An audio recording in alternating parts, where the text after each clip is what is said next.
Interest coverage ratio, interest coverage ratio as a name suggest show कर दिया कि company की जो आउटस्टैंडिंग डेट है उस पर जो इंटरेस्ट एक्सपेंसेस है उसको पे ऑफ करने की कंपनी की कैपेसिटी कितनी है। अब ये मेनली शो करती है कि कंपनी के जो भी इंटरेस्ट एक्सपेंसेस है वो कंपनी कितनी बार कवर कर सकती है, अगर हम कंपेयर करें उसके एबिट से, earning before interest and taxes. अब अगर किसी भी कंपनी की इंटरेस्ट कवरेज रेशो ज़्यादा है, इसका मतलब ये है कि कंपनी के जो भी इंटरेस्ट ऑब्लिगेशंस है वो फुलफिल करने के लिए कंपनी काफ़ी ज़्यादा कैपेबल है एंड उसके लिए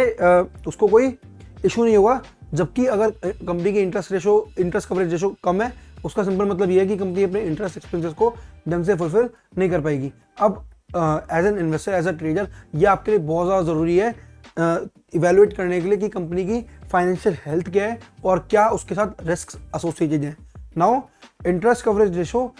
इंडस्ट्री वाइज वैरी करती है, ऐसा नहीं है कि हर इंडस्ट्री की इंटरेस्ट कवरेज रेशो सेम होगी। अब एग्जांपल के लिए जो भी कैपिटल इंटेंसिव इंडस्ट्रीज हैं, जैसे हो गई मैन्युफैक्चरिंग, उसके अंदर अगर लोअर इंटरेस्ट कवरेज रेशो है तो वो एक अच्छा माना जाता है, लेकिन सर्विस बेस्ड इंडस्ट्रीज में इंटरेस्ट कवरेज रेशो ज़्यादा होती है। अब इन्वेस्टर्स और ट्रेडर्स को कंपनी की इंटरेस्ट कवरेज रेशो को इंडस्ट्री के बेंचमार्क से और हिस्टोरिकल ट्रेंड से कंपेयर करना बड़ा ज़रूरी है to get a better idea कि किस तरीके से ये company compare to the industry grow कर रही है and compare to the industry क्या उसकी इंटरेस्ट कवरेज रेशो चल रही है। अगर इंटरेस्ट कवरेज रेशो अच्छी है तो आपको पता लग जाएगा कि हाँ कंपनी डिफॉल्ट कम करेगी। और